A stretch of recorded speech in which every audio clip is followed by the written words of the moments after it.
They called her the Trainee, a thin, silent female soldier pushed to the back of the formation in a desert boiling with artillery fire and scorching sand. No one looked at her for more than 2 seconds. No one asked her name, until the commander shouted for call signs. She lifted the radio, her voice steady and cold as the desert night whined. Desert Serpent has locked target. The entire platoon froze, not from fear of the enemy, but because that name should have disappeared years ago, along with shots that never missed. The C-130 engines screamed against thin air as Staff Sergeant Marcus Brennan studied the new face across the cargo bay. She sat alone at the far end, field pack at her feet, rifle secured vertical against her shoulder. No patches, no insignia beyond rank, no combat ribbons. "That's our augment?" Corporal Jake Hendricks muttered beside him. "She looks like she just finished basic." Specialist Amy Valdez leaned in. "Her file came through this morning. Transfer from somewhere. Half the pages are redacted." "Redacted means desk job," Hendricks said. "Means she pissed someone off and got sent here as punishment." The woman, her name tape read Calloway, stared straight ahead. Not at them, not at anything. Her face held no expression. Her hands rested loose on her thighs, fingers occasionally twitching as if counting something invisible. Brennan had seen that look before. Combat vets sometimes developed it, but her record showed no deployments, no field time, nothing that would earn that 1,000-yard stare. The loadmaster's voice crackled. 5 minutes to drop zone. The platoon stood, checked gear, formed up. Calloway rose last, movements economical and precise. She took her position at the rear without being told, as if she already knew where people like her belonged. "Listen up," Lieutenant Grayson called over the engine noise. "We're reinforcing 2nd Battalion. They've been engaged for 72 hours. Hostile forces have been using the terrain dunes, wadis, abandoned structures to mount hit-and-run attacks. Our job is to secure Grid 7 and hold it until the supply convoy reaches the forward base." He glanced toward Calloway. "We've got one augment for this mission. She'll handle communications and observation. No direct engagement unless I give the order. Everyone else, standard combat formation." Questions? No one spoke. The ramp dropped. Hot air blasted through the cargo bay, carrying sand and the smell of diesel. The desert stretched endlessly, rippling with heat shimmer, broken only by rocky outcrops and the distant smudge of destroyed vehicles. They moved out in 2 columns, spacing tight but not clustered. Brennan led the right flank. Calloway fell in behind the main body, radio pack bouncing against her shoulders, rifle slung muzzle down. "Shouldn't she be up front if she's our comms?" Valdez asked. "Grayson wants her where she can't screw up," Hendricks said. "Smart." 3 hours into the march, the heat became physical, a crushing weight that made breathing feel like inhaling hot wool. Sweat soaked through uniforms, water consumption climbed. The terrain offered no shade, no relief. Calloway drank less than anyone else. She moved without apparent effort, her gait unchanged despite the temperature climbing past 120 degrees. When they stopped for a brief rest, she remained standing, scanning the horizon with small, methodical movements of her head. "You good?" Brennan asked her directly, the first words anyone had spoken to her since loading the aircraft. "Yes, Sergeant." "You've trained in desert environments before?" "Yes, Sergeant." "Where?" She paused half a second, multiple locations. Not an answer. Brennan let it drop. By late afternoon, they reached Grid 7, a shallow depression surrounded by low ridges, with sight lines stretching 2 kilometers in most directions. Defensible, but exposed. "Perimeter positions," Grayson ordered. "Fighting holes every 50 meters. Calloway, you're with headquarters element. Set up communications." She nodded and moved toward the center of the position, unpacking the radio with practiced efficiency. No fumbling, no checking the manual. She assembled the antenna, aligned the dish, and had encrypted comms with battalion within 6 minutes. Brennan watched her work. "Desk job?" His ass. As the sun began its descent, painting the desert in shades of orange and purple, the platoon settled into defensive positions. Calloway sat cross-legged beside the radio, eating an MRE without comment, eyes constantly moving across the landscape. "Think she'll last out here?" Valdez asked Brennan quietly. "She's lasted this long." "That's not what I mean." First contact, she'll freeze up. They always do. Brennan didn't respond. He'd seen plenty of soldiers fold under fire, and plenty more prove everyone wrong. You couldn't tell which was which until the moment arrived. But something about Calloway bothered him. Not her silence, plenty of good soldiers stayed quiet. Not her isolation, some people preferred solitude. It was the way she moved, the way she observed. Like someone who'd already fought this battle and was just waiting for everyone else to catch up. The desert night fell fast, temperature plummeting 40 degrees within an hour. Stars emerged, sharp and clear without the pollution of civilization. Wind picked up, carrying sand that hissed against equipment. Calloway remained at the radio, monitoring frequencies, occasionally making notes in a small weatherproof notebook. She wore no jacket despite the cold, didn't shiver, didn't complain.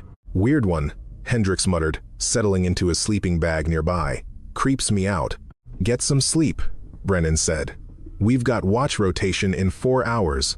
But he stayed awake longer than he should have, watching Calloway's silhouette against the stars, wondering what kind of soldier shows up with a blank record and the skills of a veteran. The attack came at 0430, precisely when human alertness bottomed out. Not a major assault. Probing fire, 3 or 4 shooters, launching rounds from a ridgeline 800 meters northeast. Bullets cracked overhead, kicking up sand near the perimeter. "Contact northeast!" Brennan shouted, rolling into his fighting position. "Return fire! Controlled bursts!" The platoon responded instantly, rifles barking into the darkness. Muzzle flashes lit the ridgeline, revealing shapes moving between rocks. "Suppressing fire," Grayson called. "Keep them pinned." Calloway hadn't moved. She remained beside the radio, prone now, rifle still slung. She held a small monocular to her eye, sweeping slowly across the terrain. "Calloway, get your weapon up," Valdez yelled. She didn't respond. The monocular continued its methodical scan, not toward the obvious muzzle flashes, but south, 45 degrees off target. Brennan fired another burst, then glanced at her. "What are you looking at?" "Tire tracks?" she said quietly. "Fresh. 3 vehicles. They circled our position 2 hours ago." "What?" "The shooters on the ridge are a distraction. The real assault will come from the south in approximately 90 seconds. Grayson overheard through the command net. "Calloway, this is not the time for speculation. Stay on comms and—" "South side," Calloway said, voice still flat but slightly louder. "Heavy weapons team. They're using the suppressing fire to mask their approach." "I don't see anything," Hendricks said. "Thermal signature. Check your optics." Valdez swung her weapon-mounted thermal sight toward the south. Her breath caught. "Holy shit, she's right. I've got 3. No, 4 heat signatures moving up the wadi. One of them's carrying something big." Grayson's jaw tightened. "Brennan, shift half your team south, now." They moved fast, but not fast enough. The southern attackers had closed to 300 meters before being detected. One of them raised a rocket-propelled grenade launcher. Calloway shifted her position, unslung her rifle, adjusted the elevation knob with 2 precise clicks. "Calloway, you do not have clearance to." She fired once. The sound was sharp and clean. 700 meters away, the man with the RPG collapsed backward, the weapon tumbling from his hands. The warhead detonated on impact with the rocks. A bright orange fireball that briefly turned night into day. The remaining attackers scattered immediately, abandoning their assault.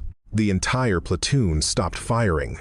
Silence fell across the desert, broken only by wind and the crackle of burning fuel. "What the hell was that?" Grayson's voice was tight. Calloway ejected the spent casing, chambered a new round, and returned the rifle to safe. Threat eliminated. No friendly casualties. "I didn't give you permission to engage. You were about to lose soldiers. That's not your call." She didn't argue, didn't defend herself. She simply turned back to the radio and resumed monitoring frequencies as if nothing had happened. Brennan approached her position. That was a 700-meter shot in darkness with iron sights. 683 meters, she corrected quietly. Wind from the northeast at 8 knots. Temperature 51 degrees. Elevation compensation required 1 MOA adjustment. "Who are you?" She looked at him then, really looked at him, and he saw something in her eyes he couldn't name. Not pride, not satisfaction, Something colder. Someone who doesn't miss, she said. Morning light revealed more than Grayson wanted to see. The tire tracks Calloway had mentioned were clear now, deep ruts in the sand where vehicles had circled the position during darkness, probably conducting reconnaissance. The ridgeline where the initial fire had come from showed evidence of a prepared position, not a hasty ambush. They knew we were here before we arrived, Brennan said, studying the tracks. Grayson nodded grimly. Battalion intelligence was wrong. This isn't hit and run. They're coordinating. We need to relocate, Calloway said. Every head turned toward her. She stood apart from the group, studying the surrounding terrain through binoculars. Excuse me? Grayson said. This position is compromised. They've mapped our defensive layout. Next assault will be multi-directional with prepared fire support. Current casualties projection is 63% within first 30 minutes of engagement. I didn't ask for your assessment. You should have. She lowered the binoculars. There's a canyon network 2 kilometers west. Narrower approaches, better cover, access to high ground for observation. We can establish interlocking fields of fire that... Enough. Grayson's voice cut like a blade. Your communication support, not tactical planning. We're holding this position as ordered. With respect, sir, your orders will get people killed. The air went electric. Several soldiers shifted uncomfortably. You didn't speak to an officer that way, not in the field, not ever. Grayson stepped closer to her, voice low and dangerous. You want to end your career right here, Private Calloway? Because that's exactly where you're headed. We're holding this position. Battalion needs Grid 7 secured for the supply convoy. That's the mission. You don't get to rewrite it because you fired one lucky shot. Calloway held his gaze for a long moment. Then she nodded once. Understood, sir. She turned and walked back to the radio. Christ, Valdez whispered. She's got balls. I'll give her that. She's got a death wish, Hendricks muttered. Talking to an officer like that. Brennan said nothing. He was watching Calloway's back, the set of her shoulders, the way she moved. Not defeated, not chastened, just waiting. The temperature climbed as morning wore into afternoon. 115 degrees, 120. The rocks became too hot to touch. Heat shimmer made the horizon liquid and unstable. The wind shifted at 1300 hours. Calloway noticed first. She stood abruptly, turning her face into the breeze, eyes narrowing. Sergeant Brennan, she called. He crossed to her position. What? Winds changed direction. Coming from the east now. Do you smell that? He inhaled deeply. Under the sand and heat, something else. Something chemical. What is that? Diesel. Heavy equipment. She pointed east. They're moving something big. Probably within 5 kilometers. Could be our supply convoy. Wrong direction. Convoy approaches from the south. She checked her watch. And they're not due for another 6 hours. Brennan relayed the information to Grayson. The lieutenant dismissed it. Probably civilian traffic. There are still towns operating in this region. Sir, we should at least send out a patrol too. Negative. We're not splitting our forces based on speculation from someone who can't follow orders. Calloway turned away without comment, but Brennan saw her jaw tighten fractionally. The afternoon dragged on. Soldiers sought shade where none existed, rationed water, tried to rest despite the heat. Calloway remained alert, periodically scanning the terrain, making notes in her small notebook. At 1600 hours, she spoke again. They're staging. What? Valdez asked. East position. 3 kilometers out. They're gathering forces. Calloway's voice remained level, but something had changed in her posture, a coiling readiness, like a spring being compressed. Large assault. Tonight. Maybe 2 hours after sunset. How the hell could you know that? Hendricks demanded. Dust patterns, vehicle movement, radio chatter on unsecured frequencies. She gestured toward her notebook. They're being deliberate, methodical. This won't be another probe. Grayson overheard. Calloway, if you can't control yourself, I'll have you confined to. Do what you want, sir. But you should move this platoon before 2000 hours. We're not moving. Then you should prepare for significant casualties. The silence that followed was thick enough to cut. Grayson's face flushed red despite the heat. Get out of my sight. Now. Calloway gathered her notebook and walked to the perimeter's edge, sitting alone in the sand, staring east into the gathering dusk. Brennan found himself standing beside Grayson. "Sir, what if she's right?" "She's not. She's a washout, trying to make herself important." The lieutenant's voice was tight. "I've seen her type before. All theory, no experience. We follow the mission plan." But as the sun began to set and the temperature dropped, Brennan couldn't shake the feeling that they'd just made a terrible mistake. The enemy came at 1945 hours, 15 minutes earlier than Calloway predicted.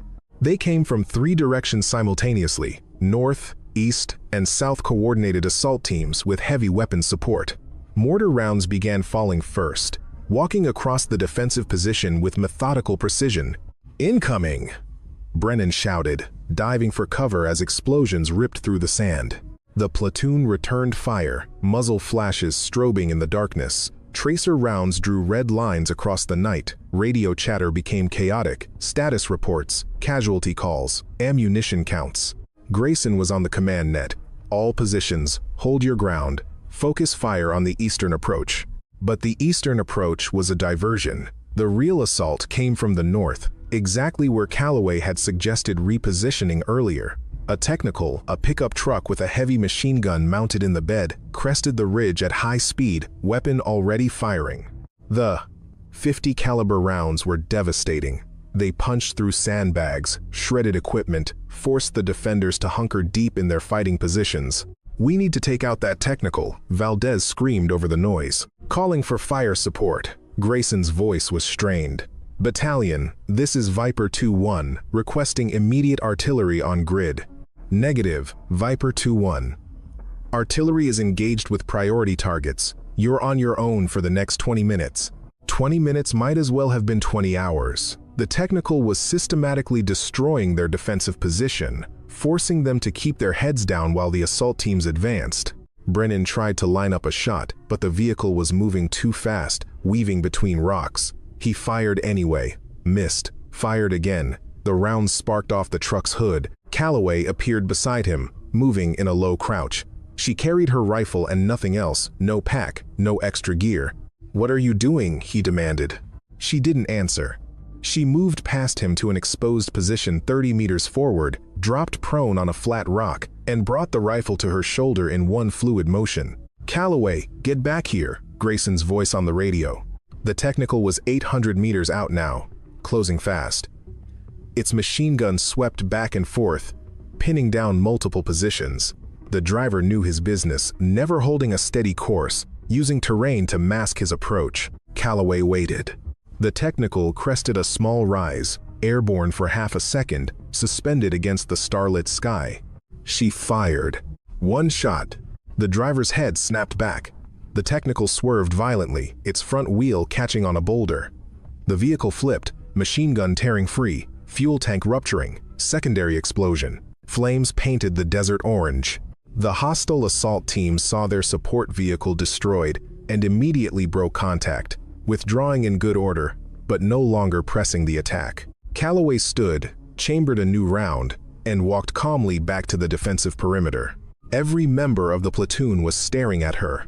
"You just..." Hendricks couldn't finish the sentence. 800-meter shot, Brennan said quietly. "Moving target. Darkness. 1 round." Grayson appeared, face twisted with anger. "You fired without authorization. You could have drawn more fire onto our position. You could have." "I saved your platoon," Calloway said, her voice finally carrying an edge. "You can court-martial me later.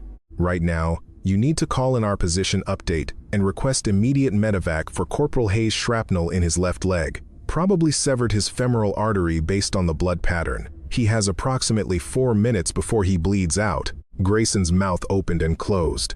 Then he spun toward the casualty collection point. "Medic! Hayes is critical!"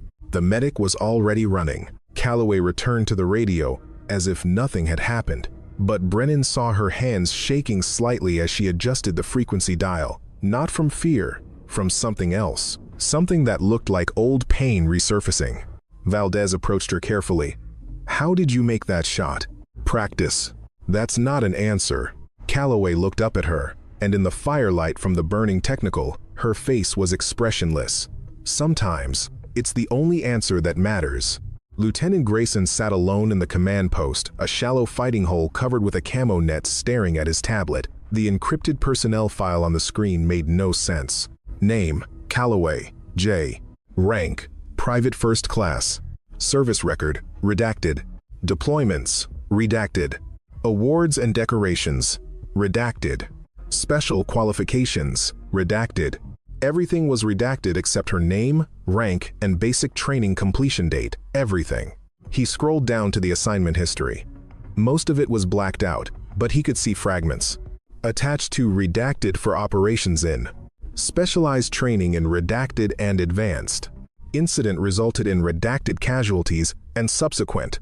Recommended for redacted, but request was denied due to. Current assignment represents redacted pending review by. It was like reading a document that had been halfway shredded. Sir? Brennan appeared at the fighting hole entrance. You wanted to see me? Come in. Close that flap. Brennan complied, settling onto an ammunition crate. What's going on? What do you know about Calloway? Just what everyone else knows. She transferred in, files mostly classified, and she shoots like someone who's been doing it for a very long time. Grayson turned the tablet toward him. Look at this. Have you ever seen a personnel file this heavily redacted? Brennan studied the screen. Only once. Special operations guys attached to our unit in Afghanistan.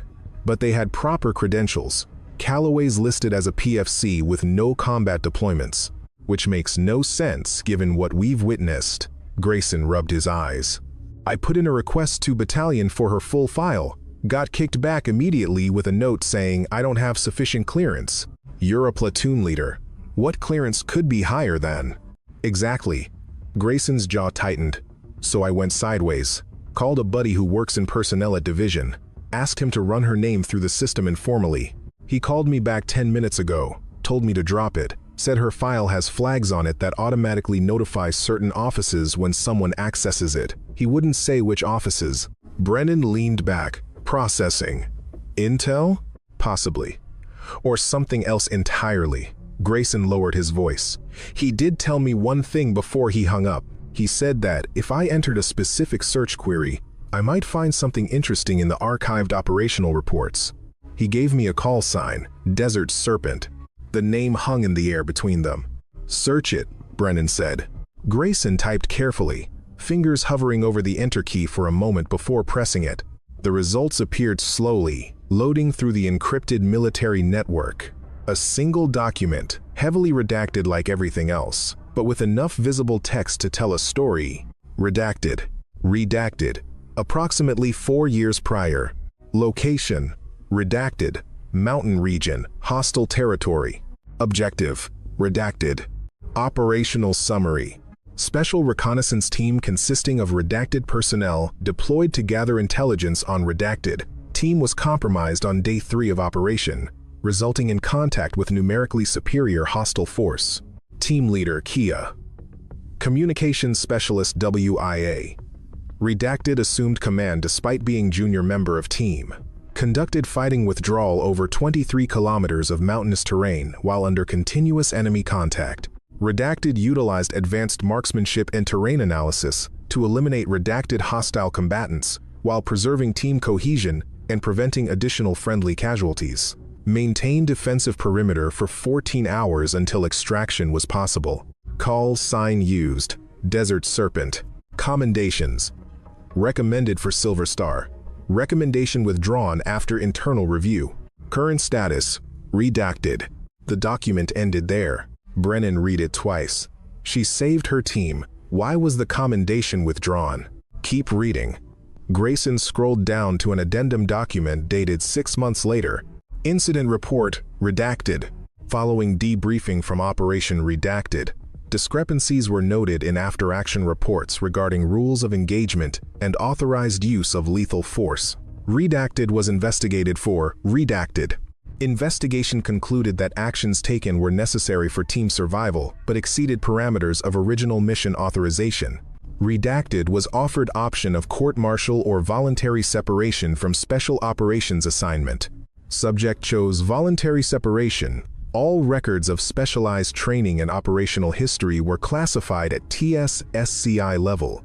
Subject was reassigned to Standard Infantry Unit with rank reduction to Private First Class. Note: subject's current assignment should avoid any duties requiring independent decision-making under combat conditions. Recommend close supervision. Brennan sat back. They punished her for saving her team. They punished her for exceeding her authority, Grayson corrected, though his voice lacked conviction. There's probably more to it than what's written here. And now she's with us, acting as a PFC, following orders that she knows are wrong. Brennan looked toward the command post entrance, where Calloway sat alone in the darkness, monitoring the radio. That shot she made tonight, that wasn't luck. That was muscle memory from someone who's done it hundreds of times. Desert Serpent, Grayson murmured. Hell of a call sign for someone who's supposed to stay quiet and invisible. They sat in silence for a moment, listening to the night sounds of the desert wind, distant equipment noise, the low murmur of soldiers on watch. "What are you going to do?" Brennan finally asked. "I don't know. Right now, she's still under my command, still bound by my orders, but..." He trailed off, staring at the tablet screen. "If things go bad again, if we face another assault, like tonight, I need to decide whether I'm going to keep treating her like a trainee or trust that she knows what she's doing." She saved Corporal Hayes. The medic said if she hadn't spotted the bleeding when she did, Hayes would have died. "I know. She tried to warn us about this position being compromised. She was right. I know. So what's stopping you from listening to her?" Grayson closed the tablet with more force than necessary. "Because the moment I start taking tactical advice from a PFC, I've lost control of this platoon. Chain of command exists for a reason. So does common sense. Get out, Sergeant. That's an order." Brennan stood, ducked through the entrance, and found Calloway exactly where he'd expected, sitting cross-legged in the sand, rifle across her lap, staring into the darkness. He sat down beside her without asking permission. "Sergeant," she acknowledged, without looking at him. "I read your file. Or what's left of it." She didn't respond. "Desert Serpent. That's you." That was someone else. Her voice was flat. "A long time ago. 4 years isn't that long. It is when you're trying to forget." Brennan studied her profile in the starlight. "What happened up there? In the mountains? We got compromised. People died. I did what I had to do. And they punished you for it. They punished me for disobeying orders. There's a difference." She finally turned to look at him. "I was told to establish overwatch and observe, not to engage. But when they started executing hostages in front of us, I made a choice. You saved lives. I took lives without authorization. In the military, that's called exceeding your mandate." She turned back to the darkness. "They were right to discipline me. I knew the rules. I broke them anyway. Would you do it differently if you could go back?" She was quiet for a long moment. "No." "Then you made the right choice." "The right choice still has consequences, Sergeant. That's something they teach you in special operations, but forget to mention in basic training. Every trigger pull, every decision, every time you step outside the chain of command, it costs something. Sometimes it costs everything." They sat in silence, and Brennan realized he wasn't sitting next to a troubled private. He was sitting next to a warrior who'd been broken down and rebuilt as something lesser, forced to watch from the sidelines while others made mistakes she could prevent. "For what it's worth," he said finally, "I'm glad you're here, even if nobody else is." Calloway nodded once. "Get some sleep, Sergeant. Tomorrow's going to be worse than today." "How do you know?" "Because they're not done testing us yet. Tonight was reconnaissance in force. They know exactly how many of us there are now, what weapons we have, how we respond to pressure." She checked her watch. "They'll hit us again. Bigger force.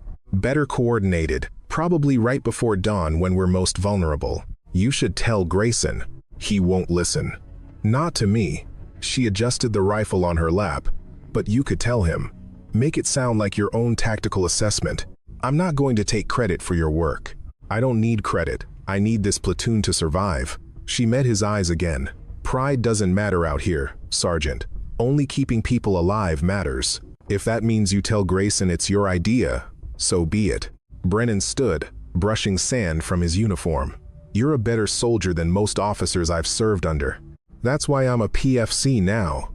She smiled slightly, the first expression of humor he'd seen from her. "Good night, Sergeant." He walked away, leaving Desert Serpent alone, in the darkness where she belonged, watching, waiting, ready for whatever came next. The night stretched cold and infinite. Calloway sat at the perimeter's edge, away from the others, away from the command post, away from the judgment in their eyes. They didn't understand. They couldn't. Most soldiers fought wars defined by clear rules, proper authorization, and chain of command that made sense. She'd fought a different kind of war. The memories came unbidden, as they always did during lonely hours when exhaustion lowered her defenses. The mountain operation. 4 years ago. A lifetime ago. They'd inserted at night, 6 of them, ghosts in the darkness, moving through terrain that wanted them dead. Her role had been simple: overwatch, observation, call out targets for the team leader, provide security from an elevated position, gather intelligence on enemy movements. Simple. Clean. Low risk. But intelligence was wrong. The village they were observing wasn't just a supply point, it was an execution site. She'd watched through her scope as they brought out the first hostage, a local teacher who'd cooperated with coalition forces. They made him kneel, made him beg. Then they shot him in the back of the head while a crowd of coerced villagers watched. Her team leader's voice in her earpiece. "Hold position. Do not engage. We're here to observe, not interfere. Those are the orders." Then they brought out the second hostage. A woman, young, pregnant, request permission to engage. Her own voice, steady despite the rage building in her chest. "Negative, Serpent. Hold your position. We document, we report, we extract. That's the mission." They're executing civilians. "We've documented 3 execution sites already. This doesn't change anything. Hold your position." The woman was crying, pleading with her captors in a language Calloway didn't speak but understood perfectly. "Please, mercy, think of my child." They didn't think of her child. Calloway squeezed her eyes shut now, sitting in the desert 4 years later, but she could still see it. Could still see the woman fall. Could still see them drag out the third hostage. A boy, maybe 12 years old. His father had been the teacher they'd executed first. "Serpent, this is lead. Do not engage. That is a direct order." She'd clicked off her radio. 3 shots. 3 dead executioners. She'd reloaded and put suppressing fire on the remaining hostiles, allowing the villagers to scatter, giving them time to escape into the mountains. The enemy response had been immediate and overwhelming. They'd known coalition forces were in the area but hadn't pinpointed the location. Her shots gave them a target. 23 kilometers of fighting withdrawal. Team leader killed in the initial contact. Communications specialist took a round through his shoulder. She'd assumed command not because she wanted to, but because she was the only one still combat effective. 14 hours of continuous engagement. Keeping her team alive. Keeping them moving. Every ridge was another firefight. Every valley was another potential ambush. She'd burned through 800 rounds of ammunition and stopped counting her kills after 30. They'd extracted at dawn, helicopter landing in a hot LZ, while she provided cover fire from a collapsed building, its walls pocked with bullet holes, roof half-caved from mortar strikes. She'd been the last one on the bird. The inquiry had started before they even landed at base. "You disobeyed a direct order. I prevented a war crime. You endangered your team. I saved civilians who would have been executed. You exceeded your mission parameters. I did what was right. Right isn't your decision to make, soldier. We have rules of engagement for a reason. We have command structure for a reason. You don't get to decide when orders no longer apply." They'd given her a choice: court-martial with potential prison time, or voluntary separation from special operations with rank reduction. Take the deal and disappear, or fight it and destroy what remained of her career. She'd taken the deal. Everything she'd trained for, everything she'd become, stripped away with a few signatures and some redacted files. Desert Serpent died quietly, buried in classified reports that would never see daylight. And now she sat in another desert, watching another group of soldiers make tactical mistakes she could see coming kilometers away. unable to do anything except watch and wait for permission to act. Couldn't sleep either? She turned. Valdez approached, carrying 2 canteen cups of coffee, the instant kind that tasted like dirt but provided precious caffeine. Offering one to me? Calloway asked. Figured you could use it. Valdez sat down, handed over 1 cup. You've been out here alone for 3 hours. I don't sleep much. Yeah, I'm starting to get that impression. Valdez sipped her coffee, grimacing at the taste. So, Desert Serpent, that's what they called you? Calloway's eyes narrowed. Sergeant Brennan told you. He didn't have to. After that shot you made, I ran a search on the database. Found the same stuff he and the LT found. Valdez turned to look at her directly. You saved your whole team. They should have given you a medal, not a demotion. The situation was more complicated than that. I read the report. What I could read of it, anyway, seemed pretty straightforward to me. Bad guys were executing civilians. You stopped them. Team got compromised, but everyone survived because you led the withdrawal. Valdez shook her head. Where I come from, that's called being a hero. Where I come from, that's called insubordination. Screw that. You did the right thing. Calloway was quiet for a moment, staring into her coffee. The boy survived. The one they were about to execute. He made it to the mountains with the other villagers. I got a letter from him 2 years later, forwarded through about 6 different intelligence channels before someone decided to let me see it. She smiled faintly. He's in university now, studying engineering, wants to rebuild his village. See? You saved his life. I also got my team leader killed. Got my communications specialist crippled. He lost use of his left arm. Put everyone at risk, because I couldn't follow orders.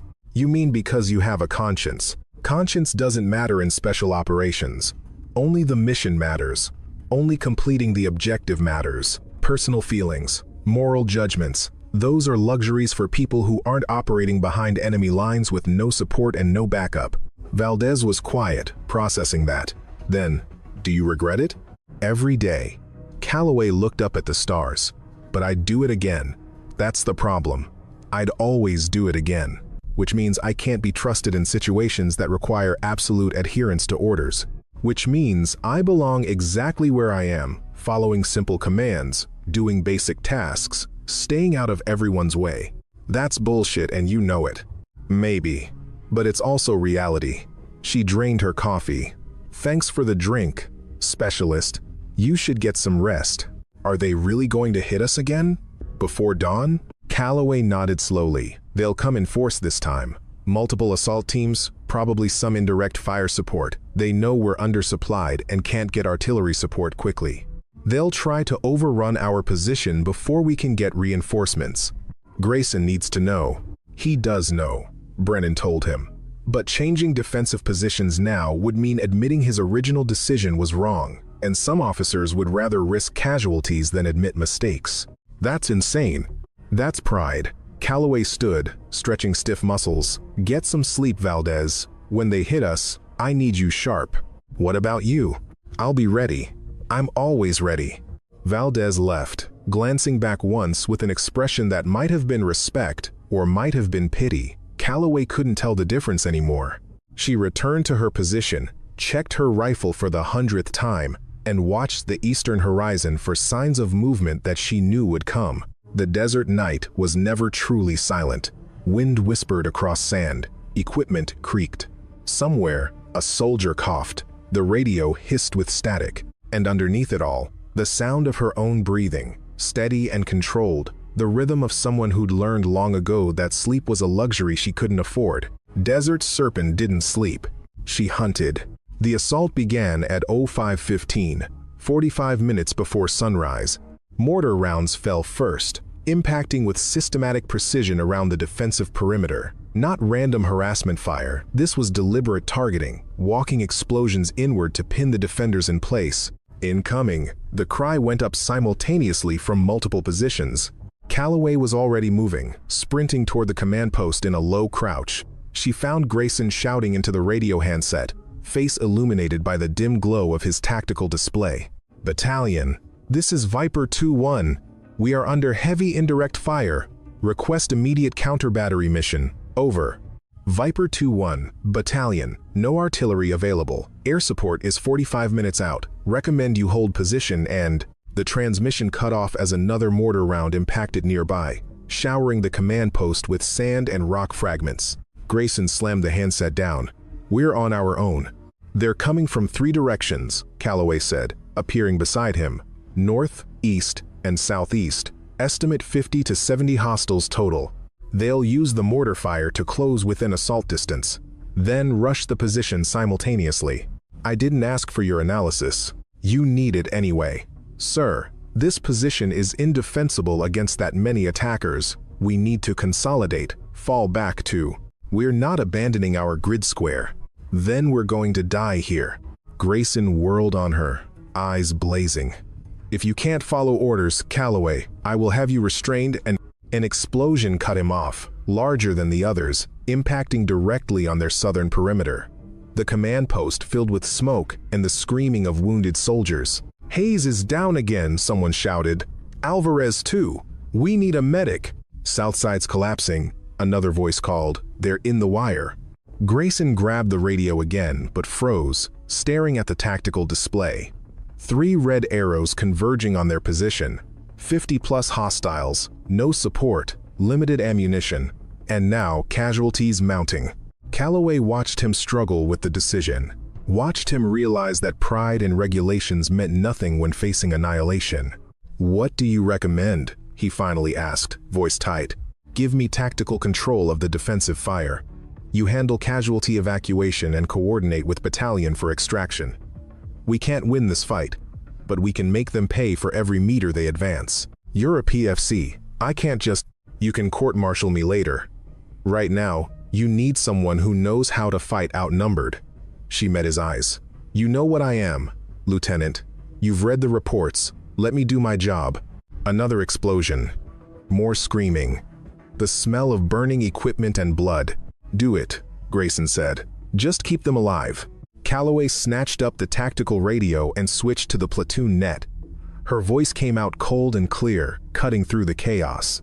All positions. This is Calloway. I have tactical control of defensive fire. Acknowledge. Silence. Then, one by one, the squad leaders responded. North position. Acknowledged. East position. Acknowledged. South position. What's left of it? Acknowledged. Good.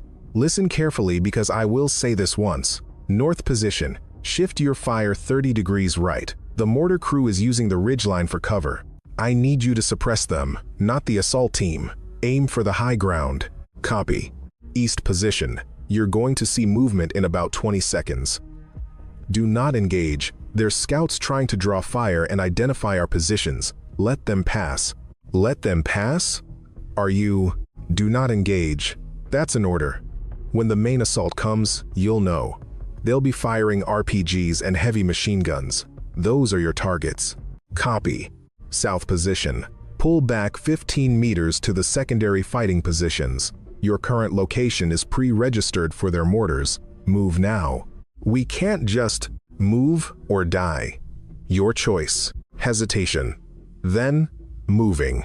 Calloway dropped the radio and picked up her rifle. Climbing onto the highest point of the command post, a stack of supply crates covered with sandbags. Exposed, but offering a clear view of the entire battlefield. Brennan appeared below her. What are you doing? My job. Protect the command post. I'm going to draw some attention. You'll get killed up there. Maybe. But I'll take enough of them with me to give you a chance. She chambered around. Now move. I need clear sight lines. He moved. The mortar fire stopped abruptly. A signal. The assault teams would be moving now, closing the distance under cover of the lingering smoke and dust. Calloway controlled her breathing, letting her heart rate slow despite the adrenaline. She scanned the terrain systematically, looking for movement, for patterns, for the telltale signs of advancing infantry. There. Northeast, 400 meters. 3 figures moving in tactical formation toward the perimeter. She fired. 1 down. Adjusted. Fired. 2 down. The 3rd figure dove for cover. Contact northeast, she called over the radio. 400 meters. Multiple targets advancing on north position, but she was already looking elsewhere. East sector. 2 technical vehicles approaching fast, weapons mounted and firing, 800 meters and closing. East position. Technical vehicles inbound. Engage the gunners first, not the drivers. She lined up her shot, led the target slightly, controlled her breathing, fired. The gunner on the lead technical collapsed. The weapon went silent. Second vehicle. Different gunner. Harder shot because they'd seen what happened to the first crew. Fired. Miss. The round sparked off the vehicle's frame. Adjusted. Breathe. Fired. The second gunner fell. The vehicles swerved apart, drivers realizing they were being engaged by precision fire from an elevated position. Good. That would slow them down. South sector. The assault team there was larger, maybe 20 fighters, rushing the partially collapsed defensive line. South position, fall back to Rally Point Alpha, fighting withdrawal, alternate teams covering. The southern defenders peeled back in good order, laying down suppressing fire while moving, not a rout, a controlled retreat. The assault team pressed forward, emboldened by the apparent retreat. Calloway adjusted her position, picked her targets carefully. Not the lead elements, they'd just be replaced. The leaders, the ones in back directing the assault. 3 shots. 3 figures fell. The assault momentum faltered. North position, shift fire to south sector, crossfire pattern, do it now. The northern defenders repositioned, catching the southern assault team in a devastating crossfire. Bodies fell. The attack broke, survivors scattering back into cover. Cease fire, Calloway ordered. Conserve ammunition. Watch for secondary assault. She reloaded, scanning the battlefield again. 7 minutes of engagement. They'd stopped the initial assault, but this was far from over. The enemy was regrouping, reassessing, preparing for another attempt. Her radio crackled. Calloway, this is Grayson. We have 4 wounded, 2 critical. I've called for emergency medevac, but it's 20 minutes out. Copy. Hold the casualties at Rally Point Alpha. That's the safest location right now. What's your ammunition status? She checked her pouches. 60 rounds remaining. I've been selective. How many did you drop? 13 confirmed. Silence on the radio. Then, Jesus Christ.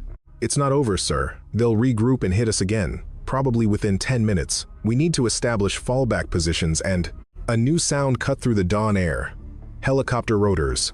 Viper 2-1. This is Reaper 6-5. We're inbound with your medevac and reinforcements. Pop smoke for identification. Reinforcements. They'd survived long enough for help to arrive. Grayson's voice came over the radio.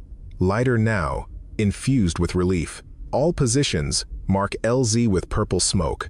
Prepare for friendly helicopter landing. Calloway climbed down from her elevated position as purple smoke billowed across the defensive perimeter. The helicopter swept in fast and low, door gunners scanning for threats. It touched down for exactly 90 seconds, long enough to load the wounded, drop off 6 fresh soldiers and 4 crates of ammunition, then lift off again in a storm of rotor wash and sand. The enemy assault never came. Faced with reinforcements and the presence of helicopter support, they withdrew, melting back into the desert from which they'd emerged. By the time the sun fully rose, casting golden light across the battered defensive position, the battle was over. But everyone knew who'd won it. The debriefing took place in a hastily erected tent at the battalion command post, 5 kilometers from Grid 7. Lieutenant Grayson stood before a map board, pointer in hand, explaining the engagement to Major Patricia Rollins, battalion commander. The enemy assault began with concentrated indirect fire at 05:15, Grayson said. They coordinated attacks from 3 directions simultaneously, attempting to overwhelm our defensive position. Casualties? Rollins asked. 4 wounded, 2 critical but stable. No KIA. Considering the size of the enemy force, our losses were minimal. How minimal? Intelligence estimates put the attacking force at 70+ hostiles. That's correct, ma'am. And you held them off with a single platoon? Yes, ma'am. Rollins studied the map, frowning. Walk me through your defensive tactics. Grayson hesitated. This was the moment. He could take credit, file a report that made him look like a tactical genius, advance his career, or he could tell the truth. He glanced toward the back of the tent, where Calloway sat alone, rifle propped beside her, expression unreadable. "I didn't win that fight, Major," Grayson said quietly. "She did." Rollins followed his gaze. "Who is she?" "PFC Calloway, our augment. She took tactical control of the defensive fire during the engagement. A private first class assumed command. I gave her permission. She has unique qualifications, such as she's Desert Serpent." The tent went absolutely silent. Rollins's expression shifted from confusion to recognition to something that might have been respect or fear. "You're telling me that Desert Serpent, the operator who disappeared 4 years ago, has been serving in your platoon as a PFC?" "Yes, ma'am. I accessed her classified file last night after observing her performance in previous contacts. Her record is extraordinary." "Her record is classified for good reason, Lieutenant." Rollins moved to the tent entrance, dismissing the aide standing there, then sealed the flap. "What I'm about to tell you does not leave this tent. Understood?" "Yes, ma'am." 4 years ago, during Operation Cold Stone, a reconnaissance team was compromised in hostile territory. The team leader was killed. A junior operator call-signed Desert Serpent assumed command and conducted a fighting withdrawal that became legendary in special operations circles. Rollins paused. "She eliminated 37 enemy combatants over a 14-hour period while keeping her team alive. 37. Most of them precision shots at ranges exceeding 600 meters. Grayson felt his mouth go dry. When they debriefed her, the Special Operations Command wanted to know how she did it. Know what she told them? She said it was easy. You just had to not miss. Rollins shook her head. They ran her through every evaluation, every psychological screening. She wasn't unstable, wasn't traumatized. She was just better at killing than anyone they'd ever trained. And that terrified them. The inquiry wasn't about disobeying orders, Grayson realized. The inquiry was about what to do with a soldier who exceeded every parameter of normal human performance. They couldn't promote her, she was too junior, too unpredictable. Couldn't keep her in special operations, she'd proven she'd act independently when she disagreed with orders. Couldn't discharge her waste of talent. So they buried her, stripped her rank, reassigned her to standard infantry, and hoped she'd fade into obscurity. Why not just let her go? Because soldiers like her don't exist outside the military. She'd be dangerous as a civilian. At least here, we can monitor her, control her, keep her pointed in the right direction. Rollins looked toward the tent flap, toward where Calloway waited. She's been serving as a regular PFC for 4 years, following orders, staying quiet, until today. She saved my platoon. She saved your platoon by doing exactly what got her demoted in the first place, taking command without authorization and engaging targets using her own judgment. Rollins rubbed her temple. I'm going to have to report this. Once word gets out that Desert Serpent is operational again, certain people are going to want her back. Others are going to want her buried deeper. It's going to be a political nightmare. With respect, ma'am, I don't care about the politics. That soldier fought brilliantly under conditions that should have resulted in mass casualties. She deserves recognition. What she deserves and what she'll get are two very different things, Lieutenant. Rollins moved to the tent entrance. Send her in. I want to speak with her directly. Grayson stepped outside and found Calloway exactly where he'd left her, sitting in the sand, cleaning her rifle with methodical precision. Major wants to see you. She nodded, stood, and followed him into the tent without comment. Rollins studied her for a long moment. Desert Serpent. I've heard stories about you. I'm sure you have, ma'am. Are they true? Probably not. Stories tend to get exaggerated. Lieutenant Grayson tells me you eliminated 13 hostiles during this morning's engagement. 14. There was one more after the helicopter arrived. Sniper, in an overwatch position, about to engage the LZ. I handled it. 14 confirmed kills in approximately 7 minutes of combat. Yes, ma'am. Did you miss any shots? Calloway was quiet for a moment. 2. The technical gunner required a follow-up shot because I didn't compensate properly for vehicle movement. So you're saying your accuracy rate was 93%? 93.3%, accounting for the follow-up shot as a single engagement. Rollins laughed, a short, sharp sound. Jesus. They really did bury a legend in the ranks. She circled Calloway slowly, assessing. Why didn't you just leave? Take a discharge. Go civilian? Leave all of this behind? Because this is what I am, ma'am. Take away the uniform. I'm just someone good at killing people. At least here, I can kill the right people. That's a hell of a way to look at your career. It's an honest way. Rollins stopped circling. I'm going to ask you a question, and I want a truthful answer. Can you follow orders? Can you operate under command authority without going rogue when you disagree with tactical decisions? No, ma'am. The blunt honesty seemed to catch Rollins off guard. You're admitting you can't follow orders?